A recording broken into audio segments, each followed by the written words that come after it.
There we go. Hello. Hello. Oh, That's so that loud, was Ben. loud. Why'd you Yeah. do that? Sorry. Let's not do that. Hello and welcome back to the Whovian blog. Ow. Hello. I'm whispering. Ow. Hello. Yeah, That really we're hurt. back again. Yes.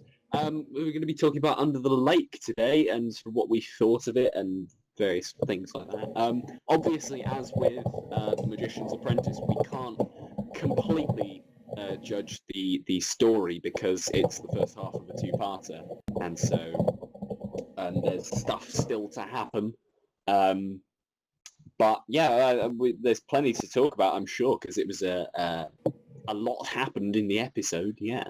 Yeah, there was lots of things. I mean, I think actually, in terms of the two-parters, what I would say is that the first two parts of the Magician's Apprentice, I personally thought was a better episode than The Wish is Familiar was a better episode than The Magician's Apprentice. Yes. And I get this feeling that the next that this wasn't my, I wouldn't say it was my favorite episode ever, but I would say that I reckon the second half I reckon the first half is always going to be a bit of a slow burner because it needs to set in stone what's going on. So there's a bit of there's a very curious trap for writers to fall into, I think, there, because they can fall into the trap of writing a story that doesn't have enough development in it to last 90 minutes. I think. Yeah, I see what you mean. I think they have to be very careful there.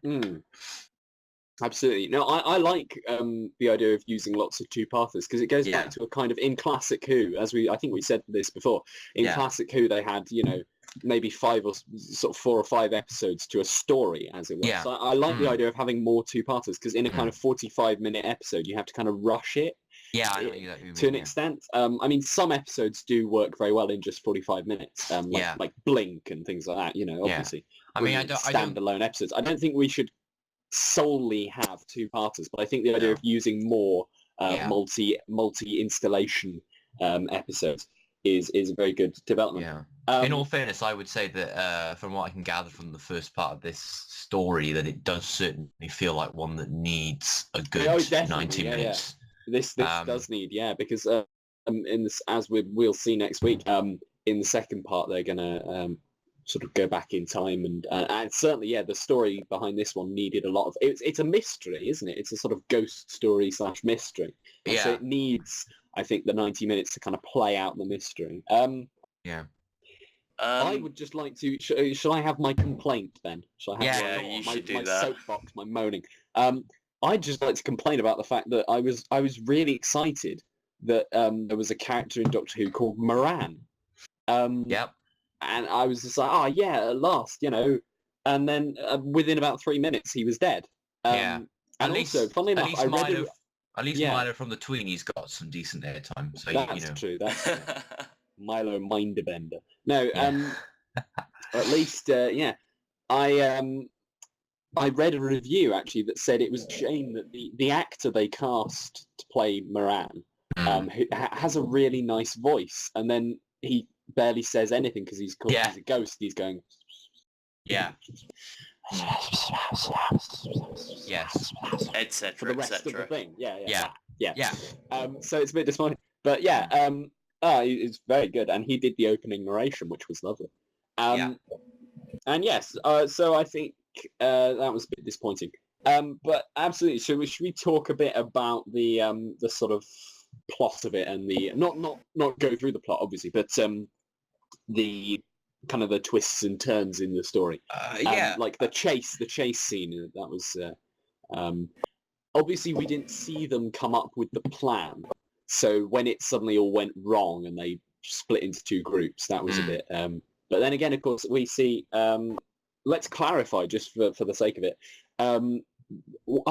I've forgotten all their names. What's the name of the interpreter chap? I don't know any of their names. Much like the Doctor, we forgot after about 3 minutes. Bennett was the sciencey one with the glasses. Cass was the deaf woman. Was it Lunn? O'Donnell. Lunn, that's it, Lunn. I couldn't remember Lunn's name. O'Donnell was Lunn, the one in the hat who really likes the Doctor. And then Lunn was the gentleman who did the sign language. And the ghost sort of comes up to him, is about to beat him over the head, Yeah, the wrench. Spanner. Yeah, and we're not Americans. It's spanner, not wrench. Same Yeah, thing. but You if you absolute remember fool. last week, Jordan did try his New York accent. Yeah. Yes, and it didn't. I'm go never gonna well live that at down, all. am Let's I? Not. No, no, no, absolutely not. We wouldn't dream of it. Yeah, and he's about to sort of beat him over the head, I suppose, and then and turns around, just drops it, and goes home. Hmm. And that kind of, I suppose, you needed the ghosts to split up because you needed to show that the one guy who hasn't seen the symbols, because they haven't, imprinted themselves onto him. The one guy who hasn't seen the symbols, they're not interested in killing him, because he. Oh, that makes sense now. Oh, God. did you not pick on that? Did you not understand that? No, Yeah. genuinely, I was a bit only confused. only people who've seen the symbols get rewritten and can be, turned into ghosts. Spoilers. But he has not been. Jordan, we are working under the impression that people have already seen the episode. Well, they better Obviously. have done, otherwise it's going to be very confusing. No, Yeah, but they're going to be honestly, going, in what fairness, the hell do you mean? So, what? I Sign wasn't- language? I wasn't really- Rewriting from symbols? What? I wasn't exactly concentrating at that moment, and I was like, "Why? Oh. I Richard, was- and you call yourself a presenter of a Doctor Who podcast? I was on my phone. I'm Oh, a teenager. I was Smartphones, the multitasking. bane of modern. I'm just kidding. I'm on mine now. Yeah, so am I actually. Yeah. I'm actually Skyping someone else Oh wow. President Obama. whilst I do this. Wow, So that's impressive. Well, that's they why say he's hi. using his microphone. Yeah. Anyway, yeah. So yeah, I think while it was a bit like the plan's going wrong, is it? Well, we didn't know what the plan was, so it's a bit like it. I felt it lost a tad of the impact there, but I mean that needed to happen for the thing. Yeah. Yeah, and the review I read again, it said that it was a very disappointing part to have the chase scene and to have Clara. It's a hologram Clara and that kind of basic trick. But they said that was disappointing, and I was like, what? No, it isn't. What? I No. think in terms of that chase scene, I would have liked. I like those sort of scenes where you've got like the Doctor as the commander in chief, and I think they could, perhaps I thought it was a good a nice scene, but I felt left wanting a bit more.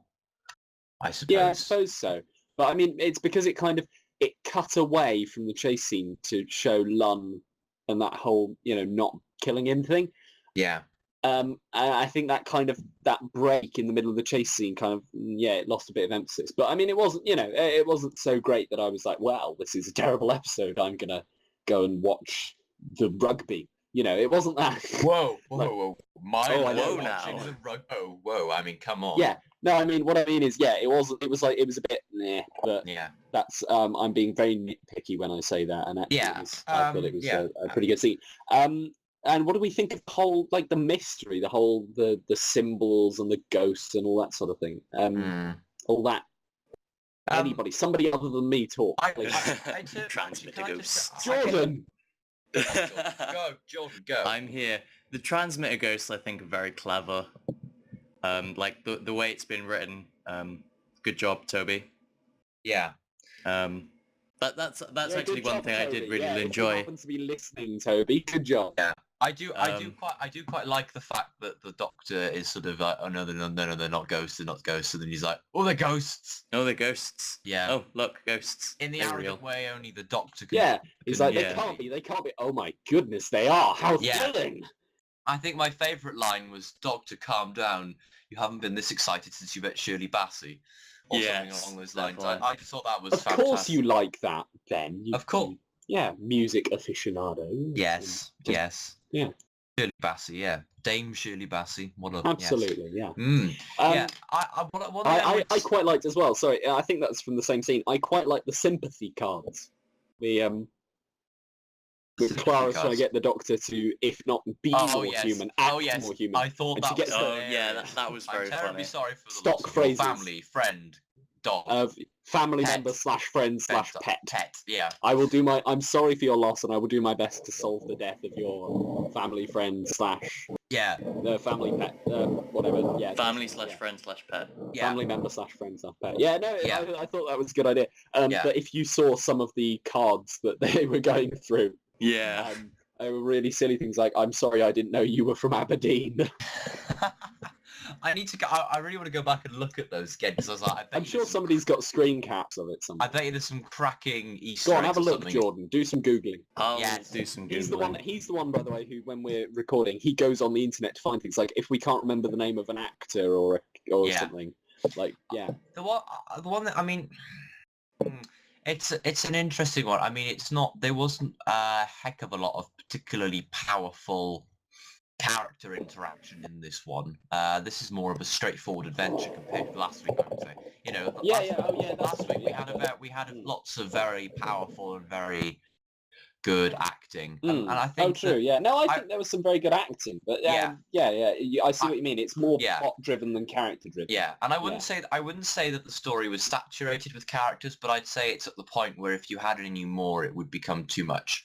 Absolutely. Well, it's a small team, and actually the whole idea of like a sort of group of people in a base and monsters, the base under siege. You know, they've been using that in Doctor Who since Waters of Mars. It started. So it's a classic. Well, no, not Waters of Mars. Like, I mean, like John Pertwee's era was almost entirely this plot. Yeah. And I'm sure there was a couple Waters of them of Mars is the one that springs to mind most recently for me. That's true. Yeah, Waters of Mars. I'll tell you what. William Hartnell's last episode, The 10th Planet. That was a base under siege. Cybermen, that happened, Yeah, so Base Under Siege is one that Doctor Who sort of the one that happened before. It's not overused these days. The Almost People. That one was. That one. Yeah. It's not overused anymore. It was overused in the past, but it's not overused anymore. But they still do it very well. Like they remember how to do them, which is quite good. The interesting thing about these ghosts is that they are actually completely harmless unless they have a weapon. It's very interesting. That's true, and this is how initially we realised can't be ghosts. I mean, if you're paying attention, you go, it can't be ghosts because they can only pick up metal objects, and they can't pass through the Faraday cage. So they must be, there must be some kind of nature to them, as it were, rather than them being like just casual spirits of the departed. You know. Yeah, they are actually sort of ghosts, but in a sort of interesting way, in a sense, aren't they? Almost really. They're sort of I wanted to. Oh, sorry. What were you? I don't know. I mean, I think they're quite. They're certainly not the most effective or scary. Well, they're quite scary. No, that's true. They're quite scary. Yes. They are quite scary. It's I mean, it's a mystery. It's not like the last one with the Daleks. You're like, okay, if you meet a Dalek, it'll kill you. So there's a very distinct threat. But with these, they're kind of it is a mystery. You know, it's not like we're all going to die in 45 minutes. No, you know, it's more like. It's much more like we have to kind of solve this. I don't want to say a slow episode because people died. But it is a bit of a slow burn. It's slower in that there is no. It's not really urgent. Particularly when the Doctor turns the sub away and shuts the base down and says it's under quarantine. No, come here. Yeah. It's like we've got time. We just have to kind of work this out. Yeah, can we talk about the ending actually? Because that for me. Can I briefly just? Yeah, sure. Yeah, you go. Sorry, this was the other point I wanted to make. They had a deaf character, and I just want to sort of kind of kudos to the team because they actually got a deaf actress to play her, which is It's not. It's nice that some people might not have done that, but it's nice to it's nice of them to do that. Yeah. Like, because we in Commander in Chief. In the past, we've had countless different races and religions. Yeah, absolutely. Yeah. Have we had any gay? Yes, have we? Oh yeah, Well, John Barrowman. John Barrowman. Yeah, John, how could you forget him? he was very gay. Very overtly, yes. I would Yeah, have said but so, yes. but also slightly heterosexual at the same point. So he's Well, he you was. could say he was bisexual. He was just like, yeah. Captain would you Jack say he was pansexual, Milo? He was. Well, he was. This is my region. I in fact make a YouTube series about. Yeah, it, so you're our regional expert. I am the resident. Yes, absolutely. Resident expert. I've got a badge and everything. Yeah. Yeah. No. Yeah. He absolutely. Yeah. Captain Jack is just into anything. Into anything. Yeah. If it has a pulse, he'll try. If it has a pulse. Pretty much. Yeah. Yeah. But no, I just wanted to point out. Yeah, it's nice that and in some shows or some broadcasting companies or whatever they would actually just get an actress who knew sign language, but they actually got a completely deaf. I think though, Cass in the episode, I inferred, this may be incorrect, but I infer that she is intended to have been deaf from birth, as it were, like born without the ability to hear, because she can't. She signs. She can't speak. She can't. She doesn't speak. She signs everything and has everything signed to her. So I believe the implication is. I may be wrong. I don't know. Yeah. I don't think I know enough about deaf people to be able to say this with absolute authority. But I think What's quite interesting, actually, I'm pretty sure last week when the Doctor used his regeneration energy on Davros, didn't he mention something about the fact that maybe in his next regeneration he wouldn't end up being quite fully? Didn't he say something like he'd have? He might not have a leg, or wouldn't quite work. He might not. Yeah, so which opens the floodgates for the possibility of the next Doctor the next Doctor being disabled.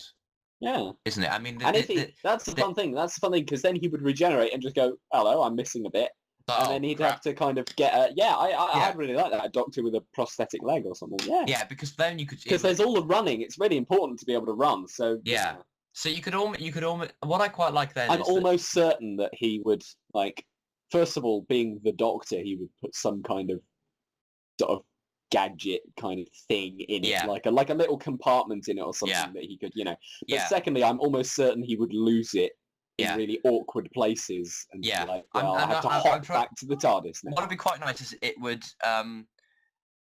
it'd be quite cool if the sort of you could create a sort of light humor from it, whereby it would make people more accepting of disabled people in the sense that you can have this chase scene, but the Doctor's pushing himself in a wheelchair down the. Have you seen that the third Doctor thing? No, I haven't. The third Doctor in his first John Pertwee in his first episode, he's in a hospital.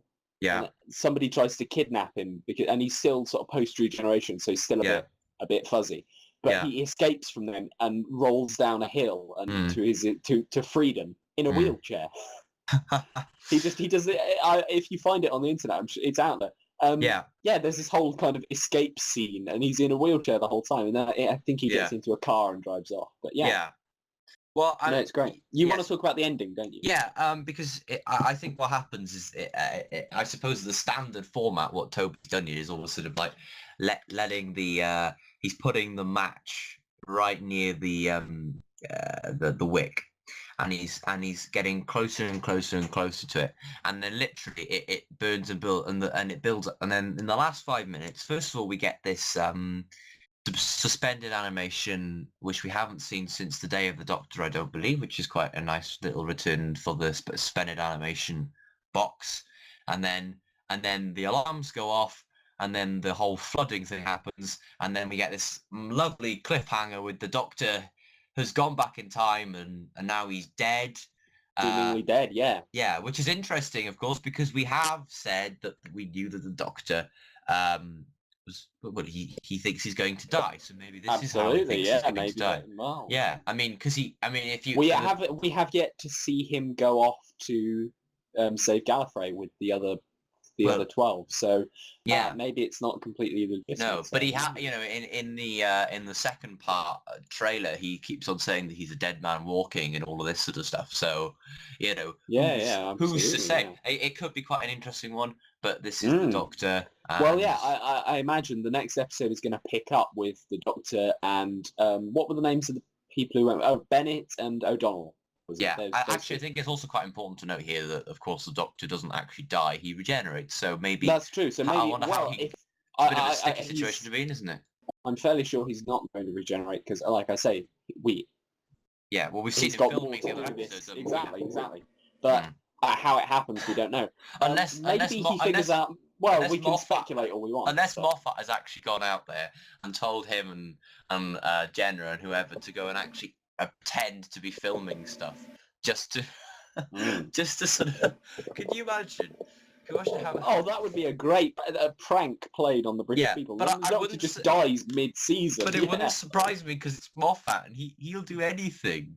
He will do absolutely anything. The real question, the real question is, right, if the Doctor were to die in the past and, what if this, whatever it is, the thing in the box, if that is like capturing spirits and using them as transmitters, would that stop him regenerating? Would the act of turning him into a ghost, would that prevent him regenerating? Well, yeah, because it's not... Because the spirit is taken out. They're not really killed, are they? They're sort of... Well, they are killed, but not in the same way as being shot, are they? They're sort of... How does it work? What do you mean? The people, the ghosts or the... Yeah, or the Doctor? How does it sort of work? Yeah, they are definitely dead, but it's kind of their, I suppose, their sort of essence. I don't know, to be perfectly honest. But so, like sort of their kind of they say sort of spirit or soul in the episode, but kind of like their energy, as it were, is kind of used as a transmitter. My sort of thing is, well, if the Doctor were to regenerate, would the act of taking his energy and using it as a transmitter, would that prevent him regenerating? Or would you take his Capaldi and the successor can take his place? Yeah, because I presume that what you'd be doing is, if you're using all of that soul's energy as a transmitter, then you haven't got any energy left. And also, to be fair, you're not technically conscious as a ghost, really, not in the physical sense. No, they don't have any independent... No, nor do they really have any atomic structure, really, because they are, a soul doesn't really have any physical... They can interact with metal objects, but that just means that they have a kind of a magnetic field or an electrical field. So that's there's probably a perfectly straightforward explanation. Can I go back to A-level physics? Yeah, can I go back to the cliffhanger, right, and just ask this simple question, right? Yeah. How many of you were hoping, like, when Clara was like, "Oh no, who is it? There's a dead person." How many of you were hoping that it was her? No, I was hoping. I thought. I knew. You know what I thought? It was. I thought that because the entire town was flooded, right? Mm-hmm. I thought that it was going to be like an army. A what? Ghosts. I thought it was going to be an army of ghosts. I thought it was going to be all the people who died when the dam burst and the town was flooded. I hate to tell you this, but I believe Army of Ghosts was a Series 2 episode. They've already done that one. I realised that. No, I thought it was going to be... I know you know that. I don't know. When she said, "Oh no," I just knew straight away that it was the Doctor. Yeah. I was kind of hoping a little bit that the person inside the cage, that the suspended animation was in some way linked to Gallifrey. I was kind of hoping that, but I don't think. Well, it'll have to be somebody. Yeah, it'll be somebody with advanced. I have seen who it is because there's two next time trailers and the second one which I saw on the internet. You remember Star Wars? You know General Grievous. Mm-hmm. A very similar sort of character to that. Do you mean in appearance or in... In appearance? No, it's not... This character doesn't have 4 lightsabers, but in appearance, yes, they do look I meant similar. Similar to General Grievous in that they look similar, or similar in that like it has a similar role in Doctor Who, in which case it would be the villain who keeps escaping at the last minute and eventually we confront them. And then I would have there's a snapshot of him at the very end of the trailer and he looks very similar to General Grievous, but without his lightsabers. Without the lightsabers. Maybe he does have lightsabers and they're just in the trailer. Maybe Ewan McGregor's going to make a special guest appearance. Yeah! Yeah, as a young Obi-Wan Kenobi. And then Jeremy Corbyn is going to Jeremy Corbyn would, is let's going to face it, become have a red old lightsaber. Obi-Wan. Doesn't he look a lot like? Sorry, we're on a tangent here, but doesn't he Yeah, look he so does. much Whatever like? his name is. What was it? Oh, McGuinness or no? yeah, Alec McGuinness. Is that Alec McGuinness? Yeah, that's the one. Yeah, Yeah, it might be. he look- Yeah, Yeah, he could be. Jeremy could be- Corbyn as Obi-Wan Kenobi.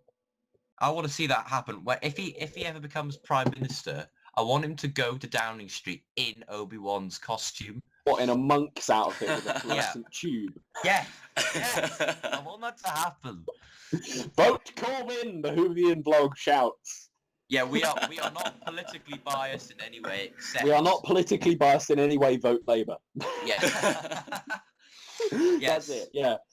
Chaps, I think we should start rating the episode. Obviously, Yeah, I was just again, going to say that. we can't rate it we can't really rate it because it's part of a two-parter and we have to rate the whole thing overall. But Yeah. just for itself. I'm going to rate the plot quite highly.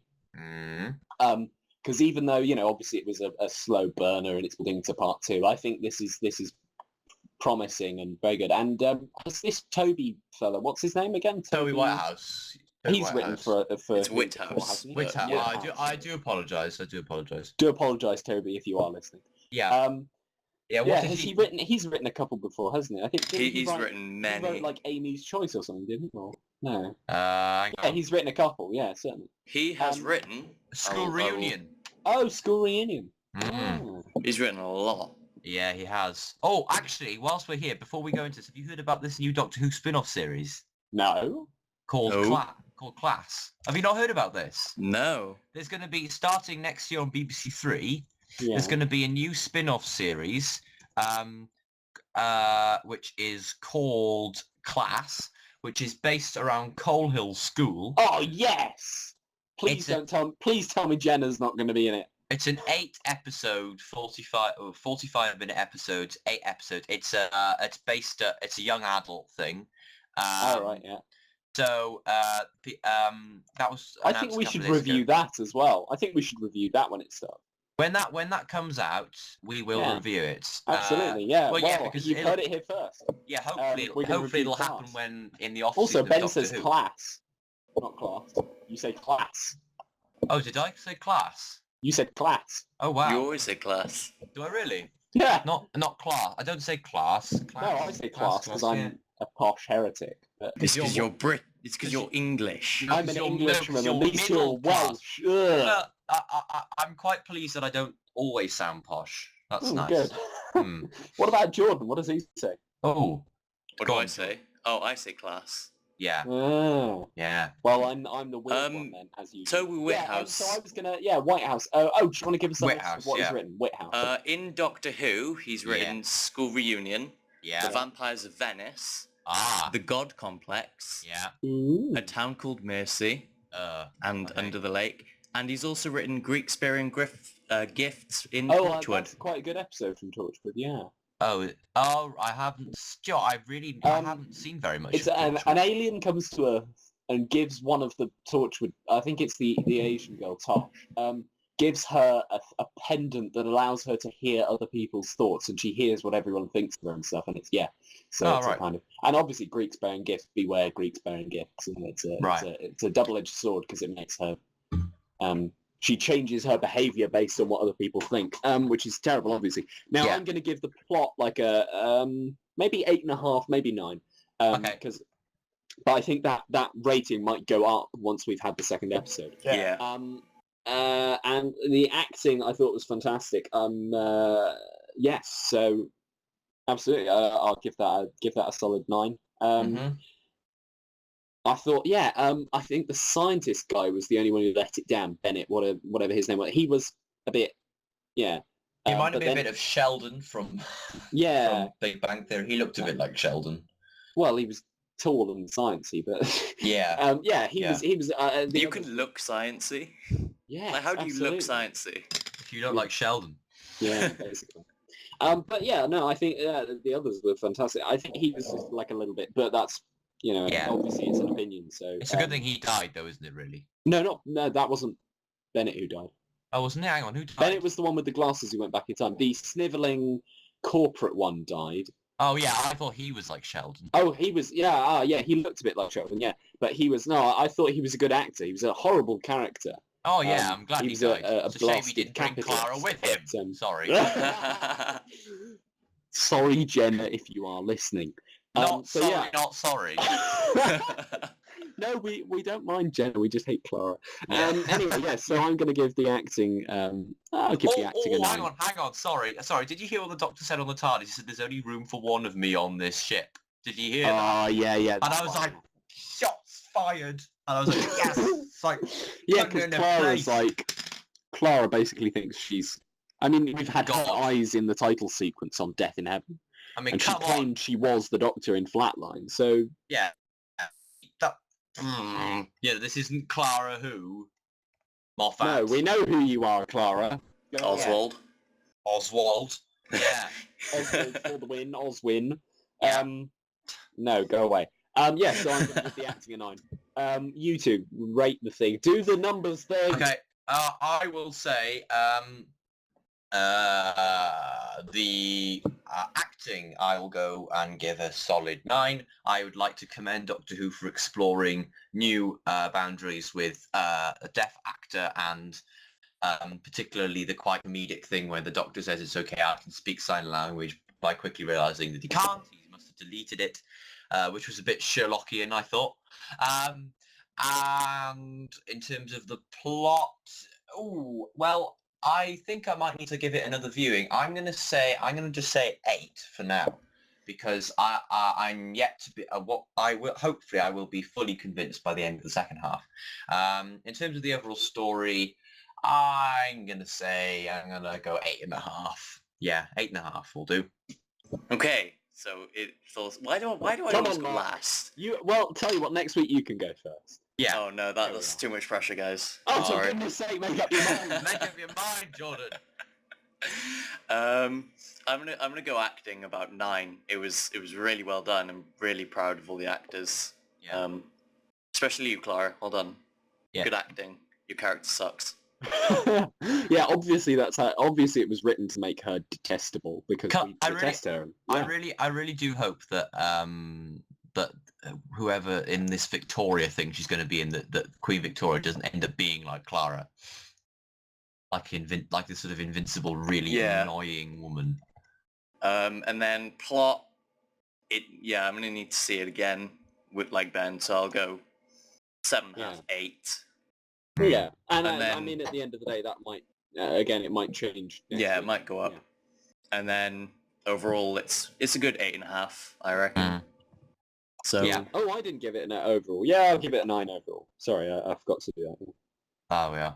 There we are. If anybody, I don't know why we just kind of. I suppose the rating thing just means that we kind of condense our thoughts into a. Yeah. You know, we have to think about it. Nobody's actually keeping track of what rating we're giving them all. No. No, not in the slightest, no. But anyway, yes. Well, we have to wait for Before the Flood, don't we? Quite. So absolutely. So we will 6 be days back next week. Yes. 6 days, did you say? 6 days? 6 days from time of recording. I don't know when this is going to be up. No. Yeah. No, I'll edit that. You'll edit that? I'll edit this now. It's fine. Yes. Fantastic. Well, in that case, let's... Jordan, I can't... this is an audio series. You can't see me when I make a motion of whipping, like, get to work, Jordan, get editing. But you're doing that, yeah. I'm doing that, yes. Okay, And I I've have got to... it. Right, there we are. Ow, that This really hurt. podcast is audio described for the hard of hearing.